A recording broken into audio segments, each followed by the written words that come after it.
마지의 이야기, 의식이 우선이다. 치유 반응의 대부분은 여전히 미스터리로 남아있다. 어떤 사람은 병에 걸리지만 어떤 사람은 건강한 이유는 무엇일까? 누구도 확실히 알 수 없고 예측할 수 없다. 감춰진 이유는 우리 몸의 신체적인 상황을 뛰어넘는 그림자 지대에 존재한다. 삶의 방식으로서 의식에 기반한 치유가 효과적임을 보여주는 살아있는 증인이 적지 않다. 90대 후반인 마지를 보자. 그녀는 91세까지 다른 사람 도움 없이 거동할 수 있었다. 혼자 살면서 직접 밥을 지어 먹고 운전도 계속했다. 힘든 일을 할 때만 도우미를 고용했다. 마지의 건강은 아주 좋았다. 70세 이상의 미국인이 먹는 처방약이 평균 7가지인데 비해 그녀는 고혈압약 하나만 먹었다. 사회가 고령화 시대로 진입하면서 더 많은 사람이 마지의 건강 장수 비결을 알고 싶어 할 것이다. 건강을 유지하면서 오래 살 수 있는 것이 우량 유전자 덕분일까? 지금까지 연구에서 그런 단일 유전자나 유전자 그룹이 정확히 밝혀진 건 없다. 통계적으로 볼 때 마지는 유리한 점이 있었다. 그녀는 미국 오하이오주 신시내티의 부유한 가정에서 태어나 수준 높은 의료 서비스를 받을 수 있었다. 하지만 그녀가 태어난 1920년 당시에는 그런 서비스를 받는다고 해도 어린이가 생명을 위협하는 질병에 걸리지 않는다는 보장이 없었다. 항생제도 개발되지 않은 상황이었기 때문이다. 그녀는 운 좋게도 결핵이나 소아마비, 성홍열에 걸리지 않았다. 이처럼 심각한 어린이 질병에 걸리지 않은 것이 더 긴 수명과 관련 있는 것은 당연한 사실이다. 그러나 그녀는 그런 요인이 자신의 건강 장수에 결정적인 영향을 미친 것은 아니라고 생각한다. 마지는 이렇게 회상했다. 뉴욕에 사는 한 예술가와 결혼했는데 부부관계가 좋지 않았다. 우리 둘 다 고집이 보통이 아니라 부부싸움이 잦았다. 남편과 다투다 보니 새 아들에게 잘해주지 못했다. 아이들을 사랑했지만 본의 아니게 가혹하게 대할 때도 많았다. 마지는 자신의 심리적 특성 중 하나인 분노가 수십 년이 지난 뒤에도 삶에 큰 영향을 미쳤다는 사실을 깨달았다. 아이들이 겨우 10대일 때 나는 남편과 갈라섰다. 한 아이는 기숙학교로 가고 두 아이는 전 남편과 살기로 했다. 전 남편은 나에 대한 감정이 너무 좋지 않아 재판을 통해 나에게 재산을 한 푼도 나눠주지 않았다. 갑자기 나는 완전히 외톨이가 됐다. 내 인생이 그토록 엉망이 된 것을 믿을 수 없었다. 마지는 그 전부터 우울증에 시달렸다. 자신의 성마른 성미 때문에 아이들이 자라면서 상처를 입은 것이 분명해 보였다. 마음이 가라앉으면 나는 곧바로 내가 아이들에게 왜 그토록 화를 냈는지 잊어버렸다. 하지만 아이들은 달랐다. 그들은 어머니인 나를 두려워했다. 지금까지 살펴본 바에 이르면 마지가 평균 수명보다 더 오래 사는 이유를 설명해주는 요인은 없어 보인다.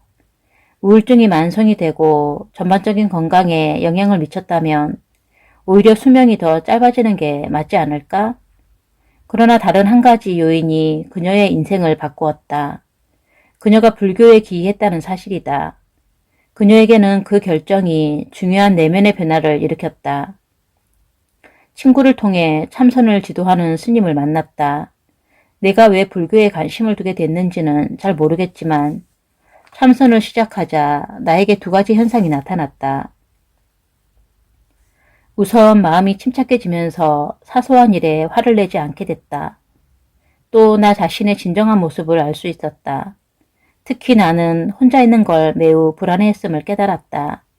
내가 일으킨 모든 소동은 실제로는 주변 사람들의 관심을 끌기 위한 전술이었다. 나는 그런 식으로 내가 진정으로 느끼는 외로움을 감추었다.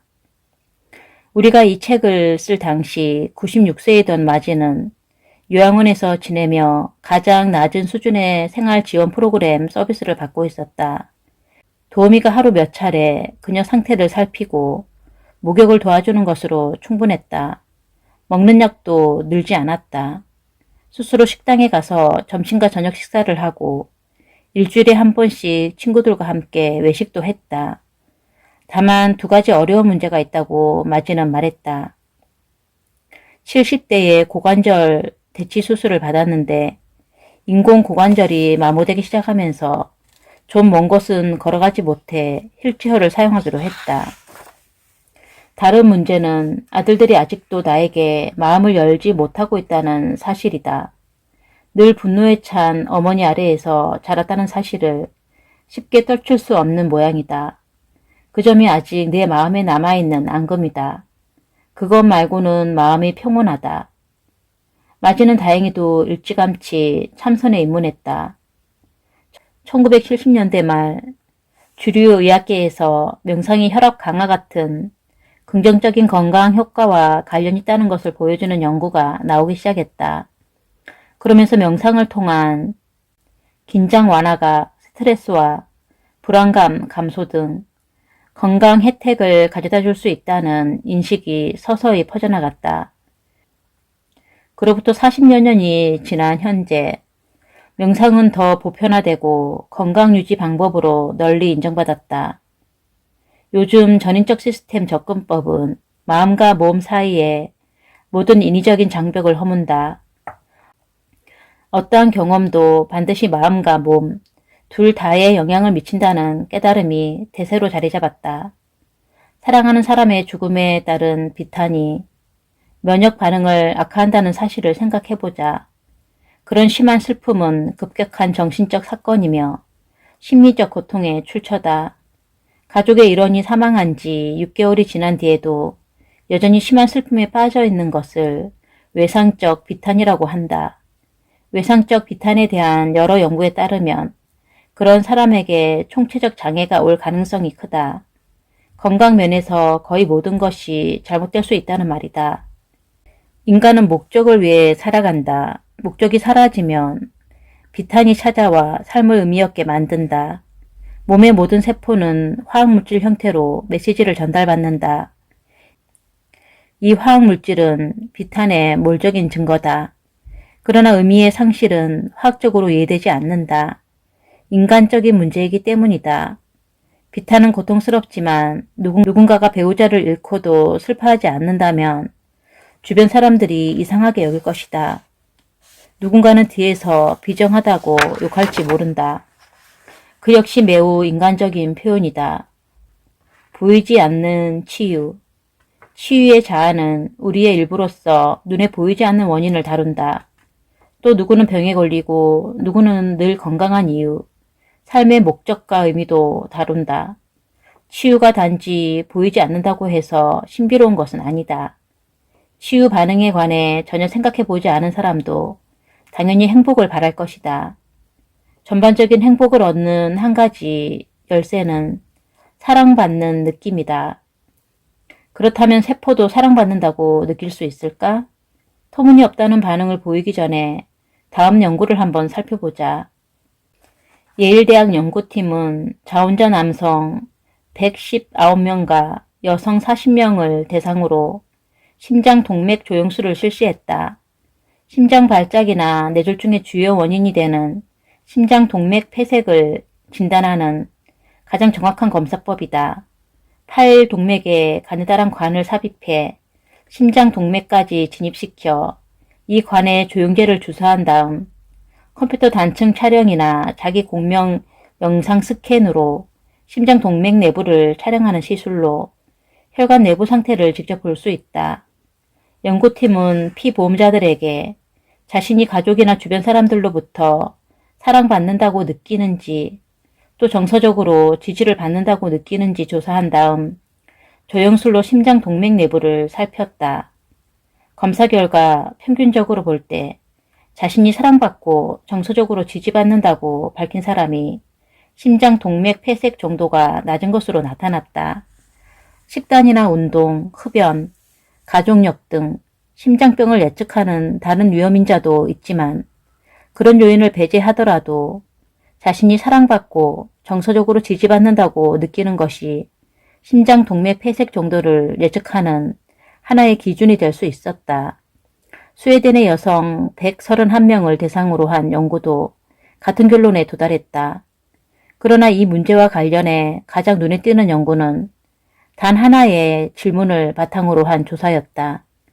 미국 오하이오주 클리블랜드의 케이스 웬스턴 리저브 대학 연구팀은 협심증 병력이 없는 기혼 남성 1만 명을 대상으로 연구를 했다. 협심증은 심장병과 관련된 전형적인 흉통 증상을 가리킨다. 예상한 대로 고지질혈증, 고혈압, 고령 등 심장병의 흔한 위험 인자에서 가장 점수가 높은 남성이 향후 5년에 걸쳐 협심증을 보일 확률이 20배 이상이나 높았다. 연구팀은 그들에게 간단한 질문 한 가지에 답하도록 했다. 아내가 당신에게 사랑을 표현하는가? 이 질문에 예라고 답한 남성은 알려진 위험인자의 점수가 높아도 협심증을 보일 확률이 낮았다.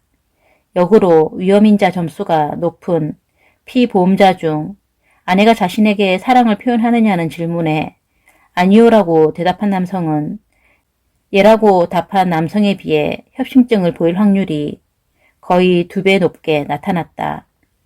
외상적 비탄의 경우처럼 몸과 마음의 연결을 진지하게 받아들이면 우리는 의료계에 가장 흔하면서도 잘못된 가정 2가지를 무력화할 수 있다. 그 2가지는 다음과 같다. 첫째, 치유는 신체적인 현상으로 자동으로 진행된다. 둘째, 자동적인 치유 반응이 실패할 경우 의사가 할 수 있는 일은 약물이나 수술로 개입하는 것뿐이다. 사랑과 비탄은 정서 스펙트럼 양극단에서 몸과 마음의 경계를 가로지른다. 심장병은 약과 수술로 치료할 수 있지만 소외되고 외로우며 사랑받지 못한다고 느끼는 사람에게는 약과 수술이 효과가 없을 수 있다. 또 외상적 비탄이 가져오는 예측 불가능한 신체적 영향은 약과 수술로 치료할 수 없다. 그뿐 아니라 비탄이 시작된 후 13에서 25개월 동안 잘못될 수 있는 모든 증상에 맞는 약을 투여하기는 사실상 불가능하다. 따라서 의사가 일상의 진료에서 치유의 자아를 무시하면 건강과 치유의 중요한 부분을 배제하게 된다. 사랑보다 더 나은 것은 없다. 패트릭은 지금 30대 초반이다. 그는 어렸을 때는 자신이 정서적인 피해에 시달린다고 믿지 않았다. 다만 어머니로부터 사랑한다는 말을 들을 때도 안아주거나 심지어 쓰다듬어주는 것조차 기대할 수 없다는 사실은 알고 있었다. 아기 때부터 어머니와의 거리감은 그처럼 컸다. 패트릭은 이렇게 돌이켰다. 5세 때 편도선 절제 수술을 받으려고 입원했다. 그날이 밸런타인데이였다. 나는 입원한 다른 아이들과 함께 병실에 있었다. 다른 아이들 어머니들이 밸런타인데이 카드와 사탕을 들고 찾아왔다. 하지만 우리 어머니는 오지 않았다. 나는 말이 안 된다고 생각했다. 그때의 기억은 침대에 누워 벽 쪽으로 얼굴을 돌린 채 다른 아이들과 어머니들이 나누는 이야기를 듣지 않으려고 베개로 귀를 막은 것밖에 없다. 그런 불만을 수년 동안 품고 지냈다. 그러던 어느 날 어머니와 점심을 같이 먹다가 궁금증을 참을 수 없어서 물었다. 그때 왜 병원에 오지 않았느냐고. 그랬더니 어머니는 면회 시작 시간보다 조금 늦게 병원에 도착했는데 내가 웅크린 채 침대에 누워 울고 있어서 나를 달랬다고 했다. 하지만 나는 그 부분이 전혀 기억나지 않았다. 홀로 외로이 버려졌다는 느낌만 떠올랐다.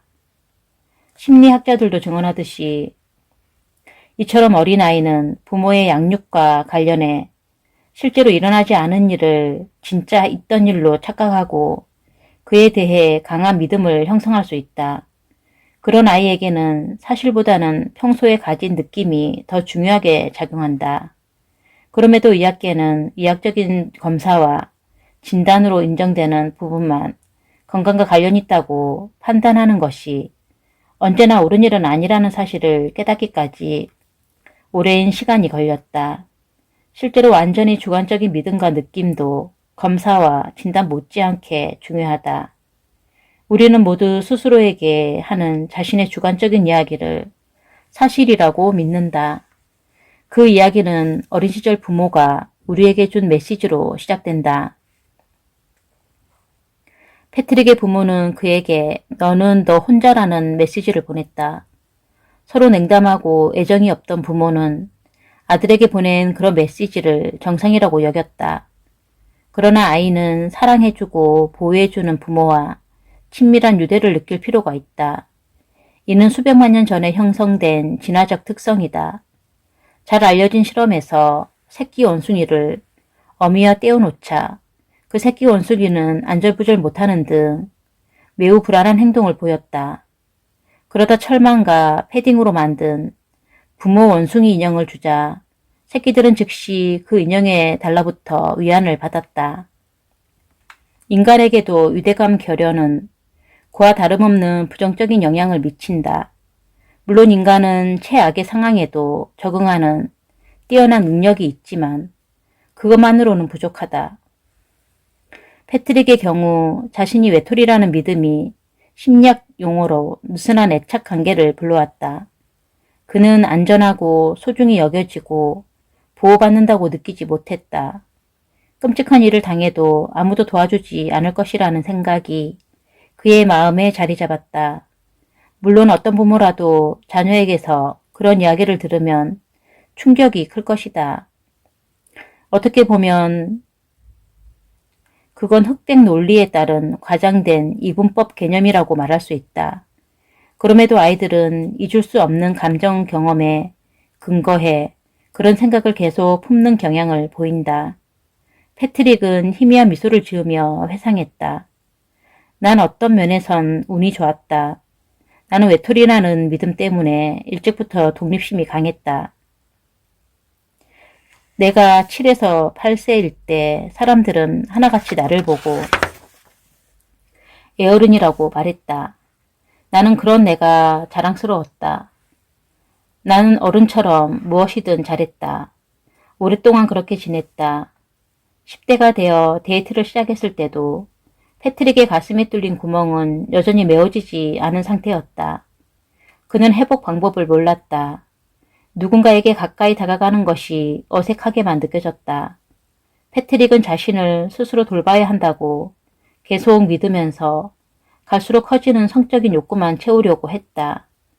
여자아이들도 대부분 그에게 잘 맞춰주었지만 여자 쪽에서 좀 더 많은 것을 원하기 시작하고 관계가 진지해지려고 하면 패트릭은 다툴 구실을 찾거나 냉담하게 대했다.